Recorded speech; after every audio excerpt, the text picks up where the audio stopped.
Welcome to the Heartbreak to Happiness show with Sarah Davison. If you're struggling with a breakup and you feel shocked, angry, betrayed, devastated, or sad and alone, then this podcast is for you. Best-selling author and award-winning host Sarah Davison shares how you too can get on with your life to heal, grow, and move from heartbreak to happiness. Here's your host, Sarah Davison. Welcome back to the show, and today my guest is Kate Daly. Kate is the founder of Amicable, the UK's most trusted divorce services company that enables couples to separate without lawyers. She's spoken passionately in the media about changing the narrative around divorce, and she's been featured on the One Show, Woman's Hour, and ITV News. In 2019, Kate successfully challenged the legal status quo, preventing couples from working together on their divorces, and won the endorsement of the High Court in the UK for amicable services. Kate also hosts the Divorce Podcast, on which I have been a guest. So I am super excited to welcome Kate Daly to the show. Welcome, Kate. Hi, it's lovely to be here, Sarah. Thank you for having me. Oh my goodness, I'm so excited to have you. You're a guest I've wanted to have for such a long time. I know you're super busy, so thank you for your time today. I know my listeners are going to love this because what you do is going to be super relevant and helpful to them. So before we get stuck into exactly what you do, tell us a little bit about how you came to do the work you're doing. Okay, well, I mean, my own divorce was the catalyst for doing this. I had what I've described before as a train wreck divorce. It was just awful. And I guess it will perhaps resonate with people because I had a very controlling husband. I wasn't working at the time. So I was a stay-at-home mum, had two very small kids. One of them had just started primary school. The other one was, like a baby. And it was just, the divorce came just at that point where I was at my most vulnerable. You go through phases in your life, don't you, where sometimes you're really rocking and on top and your career's great and you feel like independent. And then there are other times when you're a lot more vulnerable. And my divorce hit just at that point where I was feeling at my most vulnerable, having just had a second baby and being at home. So it was a really difficult time, and it seemed to go on forever because we became embroiled in a really nasty court battle. So we went all the way to final hearing. And just when you think you're about to take a breath and you've got to the end of it, then Children Act proceedings started. So I was dragged through the family court again. And that's gone on and on and on for like 10 years. So that experience of being, almost continually sort of in that legal system, and the experience of it having gone so badly wrong in the first place got me to thinking. And when I just finished my divorce, I was like thinking, God, how could I have made such a mess of that? I'm a pretty competent person. How on earth did I manage to really stuff that up quite so badly? And the more I thought about it and the more I talked to other people, I realized it wasn't just me. I mean, yeah, you've always got to hold your hands up, but ultimately, I didn't feel it was just me or just him. I think the system had set us on a course that was only ever going to end up in a really nasty battle. And I think that's what's kind of really wrong with the justice system we have for families at the moment. It just sets you against your ex, it's partner against partner. Poor kids are stuck in the middle.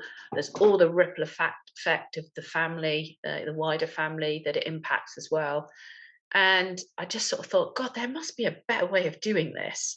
So what should I have done? And I looked and looked and looked, and I couldn't see anything. And at that point, because of the divorce, I'd gone back to work, and I was working with a group of solicitors because my background is relationships. So I've got counselling psychology background.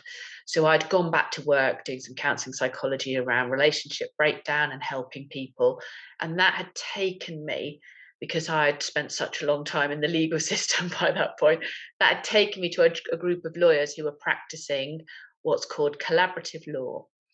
and that collaborative law experience where you've each got a solicitor and then you sit down around a table and you facilitate effectively an agreement. I was working with solicitors, helping them facilitate those agreements. So I was sort of got one foot in the camp already and researching why it had all gone so wrong for me. So interested, I got my background in counselling psychology, and all of those things sort of came together. And I sort of thought, well, there isn't something. Collaborative work's fab, but it's really expensive. If you want to do the collaborative law thing, it's a really great way of working. But you're still talking tens of thousands of pounds each to get to the end of a negotiated settlement, and several £1,000s if you're kind of outside London. So it just felt like it was a really good idea, but it was really expensive. So I tried to get the lawyers that I was working with to package things up and to do a fixed fee and to come at it from more of a kind of customer perspective. But it's really hard to change the mindsets of legal people. And I tried and I tried and I tried, and I kept failing and failing and failing. And I thought to myself, well, look, it's not the idea that's failing here. It's, the people I'm trying to implement it with. And you know what, I'm going to just go and try and do it myself if they don't want to do it with me. And that's how Amicable came about. But very quickly, I realized that I wasn't going to be able to do this on my own. I mean, my background I don't have a business background as such. I had no idea how to set up a company or scale something like that. I'd had my own company for a number of years, but nothing on that sort of level. So my one of my very close friends at the time was a lady called Pip Wilson, and she had an entrepreneurial background and was currently at that point just exiting with a sale of a big tech company. So she was one of the founders of that. So she had time, she had some cash, and I ground her down until she agreed to work with me to try and make Amicable, as we now call it, a brand and a different way to help people going through this situation. And my motivation was purely, I did not want people to have to go through the experience that I had had. And I wanted to find a much more user-friendly, no fluffy legal language, no kind of, you have to do it this way because we've always done it this way, no bowing and scraping to the law, but actually just looking at what it meant as a human being to go through this and helping people on that human level.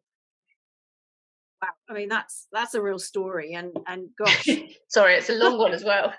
No, I mean it's fascinating, and there's some of the things that you've been through are very similar to my own path of having gone through and got frustrated, and it's very brave of you to go into this arena. I mean, like you said, like changing the mindset is very, very difficult with such an antiquated family system. So tell us a bit before we get into those challenges. What is Amicable? How does it work? What is it? Okay, so Amicable is a legal services company. So we're not lawyers, we're a legal services firm, and we help people divorce, separate, or co-parent their children. And we help couples. So we work with couples. So we had to go to the High Court to challenge that we were allowed to do this. So we work with couples. Solicitors aren't allowed to work with couples. They have to work with individuals. We are allowed to work with couples.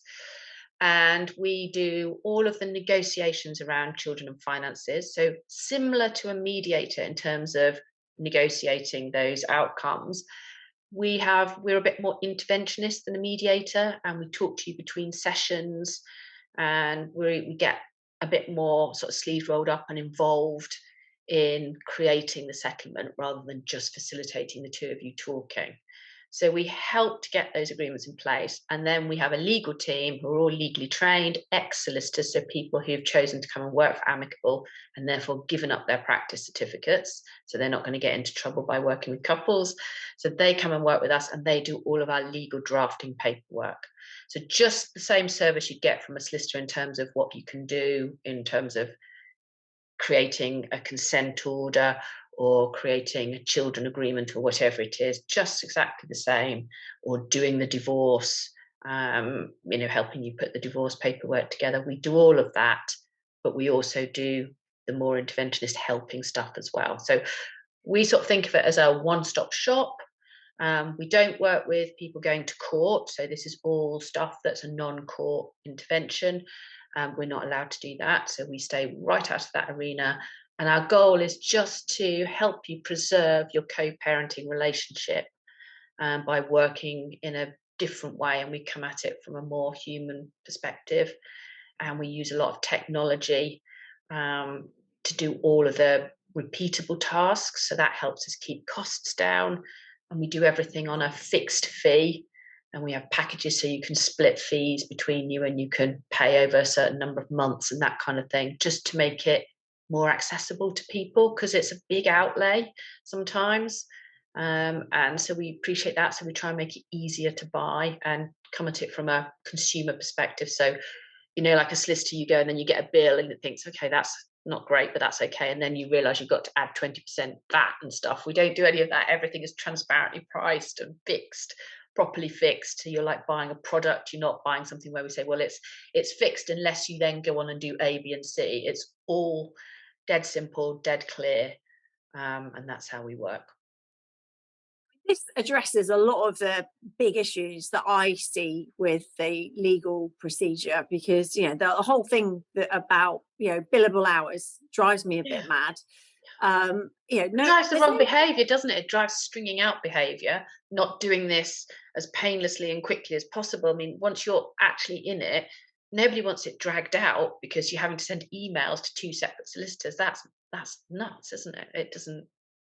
And then there's all the, I don't know if anyone listening this resonates, but when they copy everybody else in to the email so that everyone else reads it and then bills for reading the emails, then you've got 6 people billing you just to read one email that only needed to be read by one. So yeah, don't get me started. That just drives me mad. So the fixed fee is great. I mean, another thing with legal fees, if people are listening, one of the things that I personally found, and I know a lot of my clients, will have experienced, and I've helped them with this, is estimates, cost estimates from a lawyer. So they'll say, right, we estimate that this will cost you, £20,000. So you think, okay, right, £20,000. Now, but then, I've had experiences, and so have clients, where it's like, well, actually, we're over that now. They have changed the law so that if you do have a cost estimate, your lawyer cannot spend your money without getting approval first. But you've got to check, and I always say to my clients, make sure you get that in writing, that they're not to spend any money. And if they're getting close to that estimate, to let you know so that you can cut back so that you don't go over that. Because I think that is a bit of a challenge. So these fixed fees are music to my ears, Kate. So what kind of ballpark are we talking with this, for a relatively straightforward divorce? Yeah, you're right. It's just madness, isn't it? When people you're most vulnerable and you're hemorrhaging costs, you're having to split up a home and make 2 out of it, which is always going to be way more expensive. This is the time in your life when you need to conserve money the most, and you've got somebody where you're just on the clock. And you're trying to budget, and you've only got a certain amount of money because you've done a deal with your ex, and it just doesn't make any sense. So we have fixed fees, and we do everything from just a write-up service. So if you just want a consent order written up, let's say you've been to mediation, or you've done a round table agreement with your ex, you've sat around the kitchen table, you've worked it out. If you just want your agreement writing up, we charge £900. Dead simple. Fixed fee, includes VAT. If you've got more complicated things and you want some help with your negotiation, and let's say you've got fairly straightforward assets, so less than 2 million in assets, one property, we charge £3,450. That's for the 2 of you to come in. You have up to 6 sessions. You do your negotiation, and we write up all your docs. And then we've got people with more complicated assets where you still get up to 6 sessions, but it's a little bit more complicated, so you get a bit more drafting time and that kind of stuff. £6,690. So all of the services are less than £7,000. And they're tailored to the most common kind of questions and queries and things. We've packaged them up around the most common types of situations that people face. So dead straightforward, dead simple. We can help you with the divorce, or you can do all of that without the divorce. So we charge £300 to do a really simple divorce, which most people can do themselves by just going online to the government portal now. So if people are kind of really keen to save some money, that would be my first thing to say. just go online and do your divorce yourself. It's very straightforward and simple. But if you haven't got the time or you haven't got the inclination, then you can get that done fairly inexpensively. I mean, those costs, I know, some people might think you're 7,000. I mean, that is nothing compared to the legal No, bills. exactly. Most solicitor firms want about 5 grand on account before they've even done anything. So yeah, Yeah. and you can pay all of those fees over 3 months, and you can split them between you and your partner as well. So it's a much more affordable way. And I think the most important thing is you know what you're spending before you start. That's per divorce, not per person. Yeah, per divorce, exactly. So as I say, we're a couples service, so you've both got to want to do it, and then you can split that fee between you and over 3 months.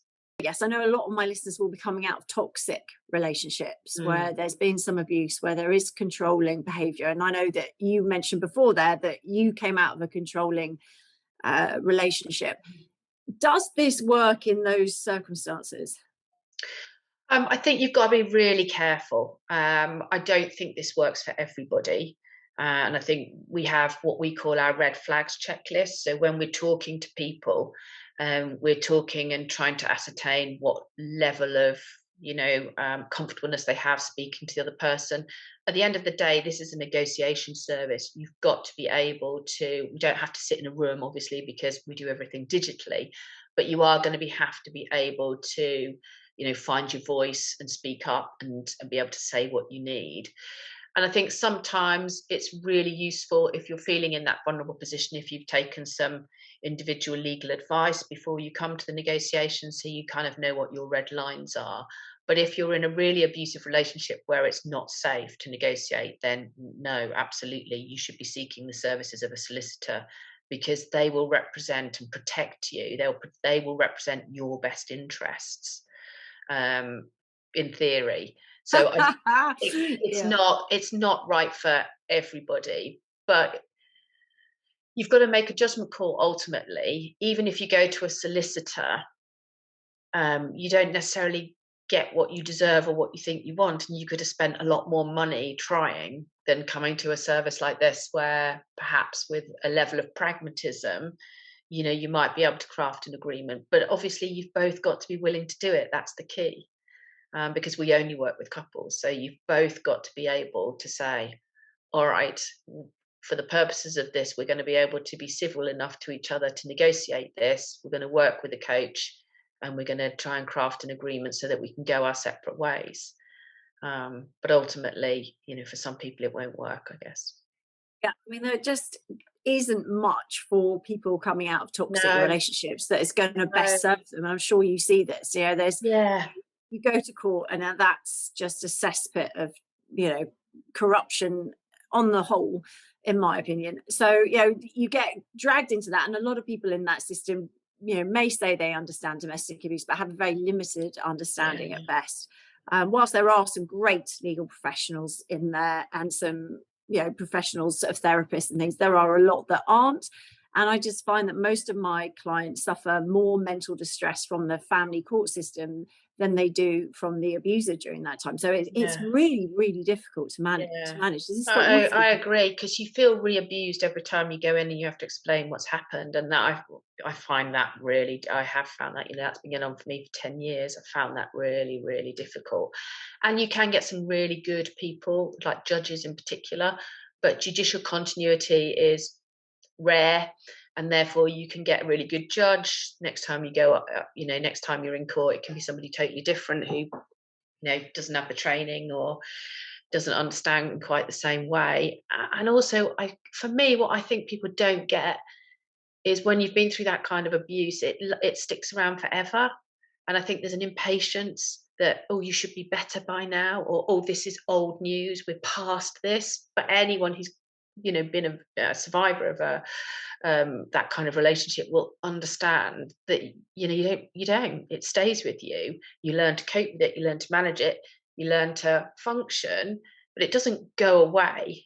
And when you have to go back to court and you're still in that position where you are fearful of your ex, or the idea of being able to now manage handovers or something is a total anathema. The idea of being in the same physical space as that person is a non-starter for so many people. That That's a just lot of what the course enforces on you. It says, they label it high conflict, and then they say, the parents need to try and get on better. What are your thoughts on that? I just think it's ridiculous, because if you're from an abusive relationship, you've been involved in that, it's not something you can just suddenly switch on.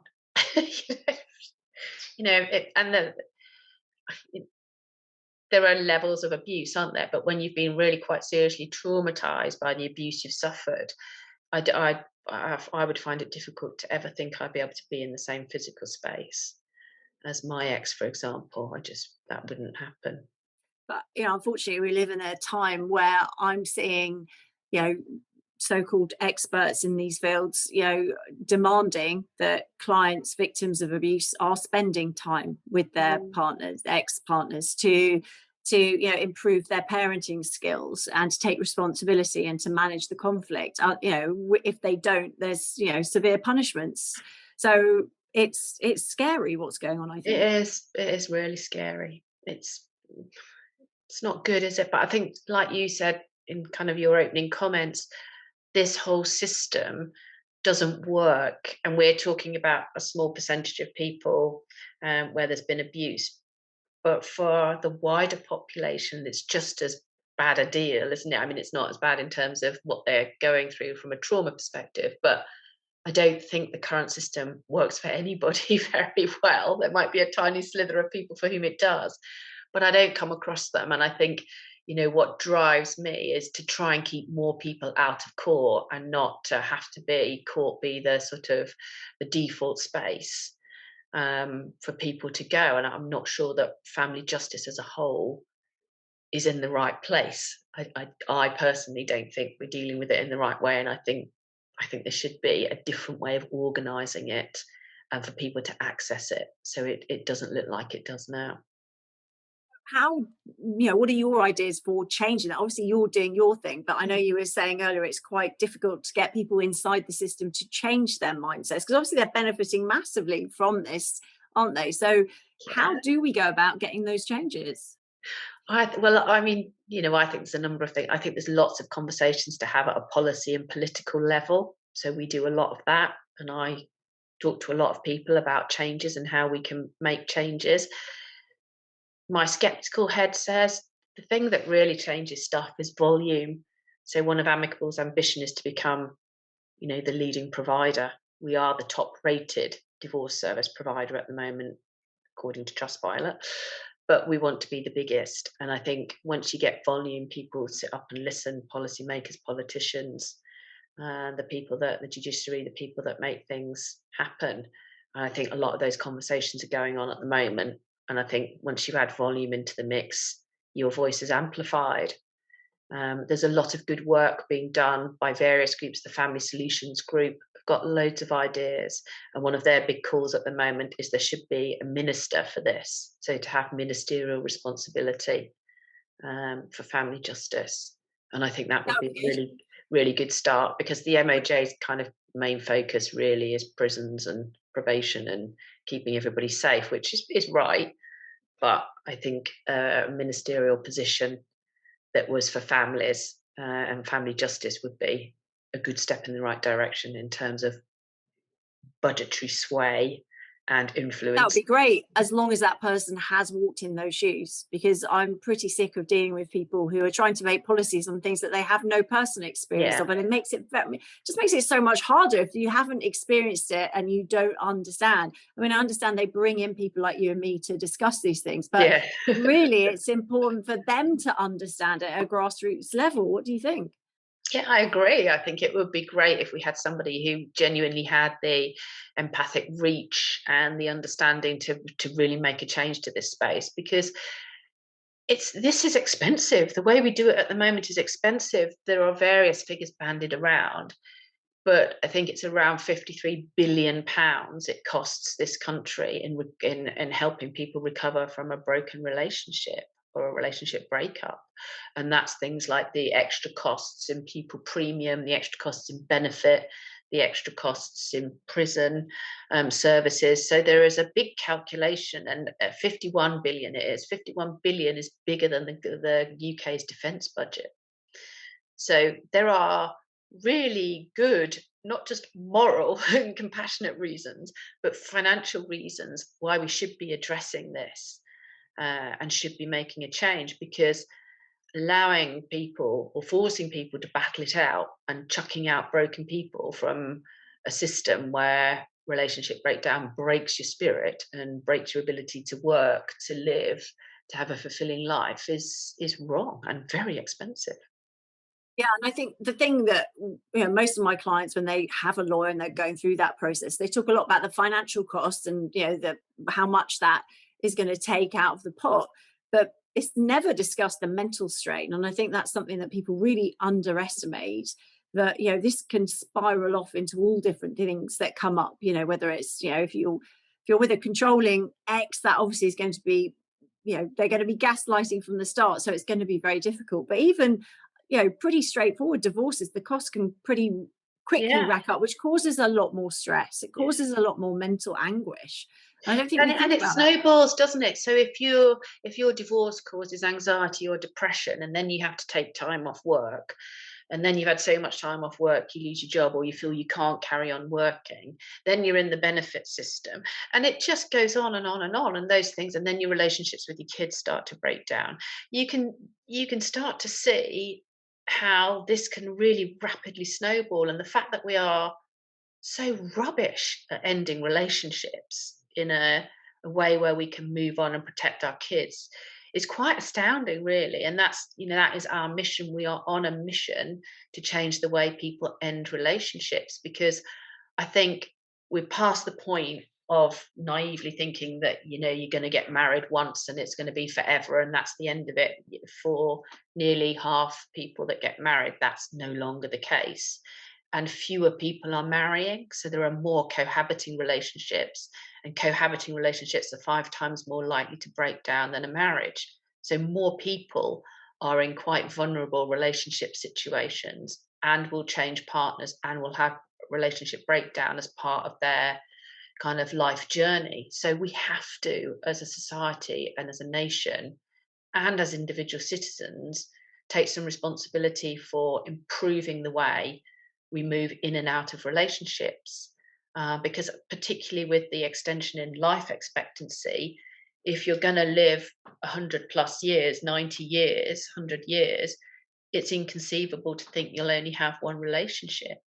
And therefore we will move. We'll need to get better at moving between relationships and thinking about relationships in different ways, and how we can move between relationships without causing some of the catastrophic issues that we have done in the past for our kids through and ourselves through conflict.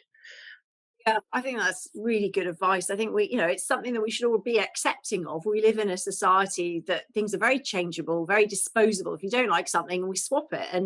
And that really has come through to relationships, but that's okay. There's no, if it's the right thing for you, then, or it wasn't your choice, but it wasn't right for your ex, it's best to move on. And there are healthy ways to do that. So Yeah. I absolutely agree that, we need to find better ways to break up, but also to get back up again quicker and move on Yeah. with your life and feel empowered that, okay, well, that helped me to get to this point. What's next? Yeah. Rather than focusing on what am I missing out on and being sad, which obviously is a lot of the work that we do as coaches. But do you think the change in the law recently in the UK, especially with no fault divorce, do you think that's going to help move forward towards that outcome? I think it's the first tiny step in the right direction, isn't it? It's a welcome change, no question about it. I can't personally see what it's got to do with the state, why your relationship has broken down. The notion that you're having to tell somebody else why you don't love your partner is really weird to me. I mean, you don't stand up, do you, at the register with the registrar and say, right, I love this person because of bullet point A, B, and C. So why do you have to tell a judge why the relationship has broken down? It doesn't make any sense to me. So I think it's a real welcome change. I don't think there's any place for blame in a divorce, and certainly not on the level of having one person having to write bullet points about another. If there is blame in the breakup of the relationship, that's a matter for the two of you to talk through and to resolve, and the place to do that is in the therapy room or with a coach. It's certainly not writing it on a piece of paper that's submitted to the government. That's not the way to resolve it. So I'm not saying that, that for some people, understanding the relationship breakdown and somebody accepting responsibility, I'm not saying that that's not important. I think it is for lots of people, but I don't think, a fault-based divorce is the way to do that. I think there are other way more healthy ways to work through that kind of stuff and to be able to, therefore, to genuinely move on. So yeah, small step, right direction, loads more to do. So what would you like to see change in the next 6 to 12 months? What would be ideal for you to help this process? I think there's a couple of big things. I think as I said before, I think the whole system needs an overhaul. That's not going to happen in any short term, but I think the way we communicate information about what happens when you go through a relationship breakdown is really driven by different service provisions at the moment. So you get funneled into mediation, or you get funneled into a solicitor, or you get funneled down our route, or whatever route it is. It's about service provision, and that's not very human. When something goes wrong, I want to know, oh my God, what do I have to do next, and what's going to make me feel better? And I think if we started to see it in those terms, and I like the relationship centres model that they have in Australia, where you can just go and it's no one's responsibility. So they're not the service providers; they're just the people telling you about the different options. Because creating a pathway out of a relationship is a real bespoke issue, isn't it? And you want to be able to pull together the right people and the right team and the right process, depending on how you're feeling, what your budget is, what the complexity of your issues are. So it's a very individual thing. And at the moment, all you get is a series of service providers. But actually, I think talking to somebody and putting all of that together and understanding what your options and choices are, I think that's really fundamental. So I would love to see something like that, effectively like a triaging service. Because at the moment, if you think about it in analogy terms, at the moment, we are literally taking a grazed knee to an A&E department, and a surgeon comes down, a fully qualified surgeon, to put the plaster on. That's what we're doing. We need to triage properly. And some people kind of a really simple kind of separation or divorce that has to go nowhere near a court. And some people are capable of working it out for themselves with some help and guidance. And other people do need the protection of the court and do need to be triaged appropriately. So I think some kind of relationship centres that gave impartial advice and that you could therefore triage people into the right system, I think that would be a great start. Yeah, I also think adding in emotional support, would Yes. be really helpful in there, because there's do you go this route to get your divorce? There's sort of practical legal tools to get through it, but as we both know, it's a huge emotional strain as well. So having just you can have a bit of this and have some emotional support as well, or just go with this or just go with that. Those are the things that people really need. And if the government were funding some of this, it would be great just to have an initial to say, look, you're okay. It's all right. What you're feeling is normal. There's nothing wrong with you. Yeah. We're going into these sort of diagnosing disorders and anxiety and stress and all these things. And, it's usually quite a normal reaction Oh, to a Christ, really yeah. tough situation, right? Absolutely, yeah. Something really horrible and unsettling is happening. You're going to feel bad, and that's okay. And you might need to take some time off work, and that's okay. So I think there's a big piece around how employers can support people going through this as well. So, trying to work with employee outreach programs and that kind of stuff. We're trying to do a lot of that as well, because I think if we have this thing at Amicable where we bring our whole selves to work. So you bring all of your crappy bits as well as your good bits, and all of your personal bits, and your missed parents' evenings, or your forgotten I've got to go and do, all of that comes with us. And I think if we look at it on a human level rather than a service provision level, I think we'll get a better result and a much better outcome. And for every pound spent, I can imagine you'll get more than £1 back. Absolutely. Well, Kate, that's very interesting, and hopefully, that's given people some hope moving forward and some options. So, where can people find you, Kate? Where can they find out more about what you're doing at Amicable? So the Amicable website is amicable.co.uk. And we've got, so you can go on there, there's loads of blogs and resources, loads of things, loads of sort of advice and information. We also offer free 15-minute advice calls as well. So anybody can ring up, book a call, and you can talk to somebody, an expert. That can be about, the divorce process. It can be about financial issues, children matters, or emotional support. So you can speak to somebody for free. And no obligation. So you have that. We've got, you can follow me on Twitter. I'm at Kate_Daly. We have a wonderful podcast as well. So I always like to say that there's a little group of podcasts out there that are really helpful for divorce. So I know yours is brilliant too, but the divorce podcast is ours. You can download that wherever you get your podcasts from. But we have different episodes, and you've very kindly done a lovely episode for us as well on all of this stuff, so people can hear you again on that. So that's one to look out for as well. Amazing. There will be people listening abroad. Do they have options like this anywhere? So at the moment, the jurisdiction we're in is England and Wales. So I'm sorry, Scotland and Ireland and Northern Ireland. But yeah, so at the moment it's England and Wales. But what we do also have is a co-parenting app, which is non-jurisdictional. So we have people in over 85 countries that have downloaded that. So you can, if you've got children issues or children arrangements to make, you can download the Amicable co-parenting app.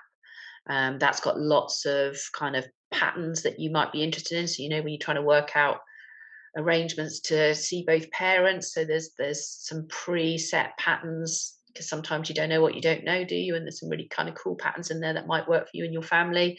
You can make bespoke patterns. There's lots of advice on how you co-parent, because I think, again, for me, that's one of the big things. Parenting and co-parenting are two really different activities. And there's just this assumption you stop being a parent one day and then you can suddenly magically be a co-parent. But I think you need quite a bit of help to adjust that. So very different relationships. So there's lots of tips and help and advice in the co-parenting app for that as well. Oh, it sounds amazing. Okay, brilliant. Now, one last question I asked all my guests. Obviously, my podcast is called Heartbreak to Happiness. And I think it's really important to know what happiness is for you, so you can tap into it along the journey, even when it does get a bit tough, as we've been talking about. So what is happiness for you, Kate? Oh, happiness for me. I think for me, I'm a striver. I'm a real striver. So I'm a restless, firstborn, striving child. And therefore, for me, happiness is that sense of fulfillment from just the smallest things I do that help people. So I just get such a kick. I still talk to lots of customers every week. And I get such a kick when I hear from people who are doing it really well and who've been in that really kind of awful place, but have, maybe they've listened to a podcast or they've done something and they've been able to change something or turn something around. And then when they come back and tell me about that, I feel such a sense of happiness then, because I did it really badly, and that still sits like quite a heavy weight on my shoulders, and probably will for the rest of my life. I don't know, maybe I need more therapy, but that weighs heavily on me. So I get my happiness for knowing that I've been able to make a difference for other people in this space. That makes me happy. You've definitely made a massive positive difference to everyone listening to this episode. So thank you, Kate, for joining me and for being a fabulous guest. Lovely to speak to you, Sarah. Thank you so much for having me. That's it for today's episode. Do head on over to amicable.co.uk to find out more about Kate and her amazing work. And I look forward to you joining me on my next episode.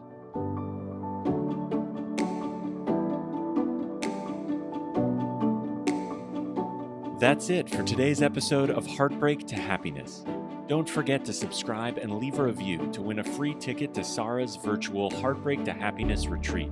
This is a transformative combination of live webinars with Sarah herself, coupled with her empowering online video program designed to help you cope better with your breakup and start feeling happy again. For more details, head on over to heartbreaktohappinesspodcast.com, where you can also get a copy of Sarah's gift. Thank you, and join us again on the next episode for another dose of Heartbreak to Happiness.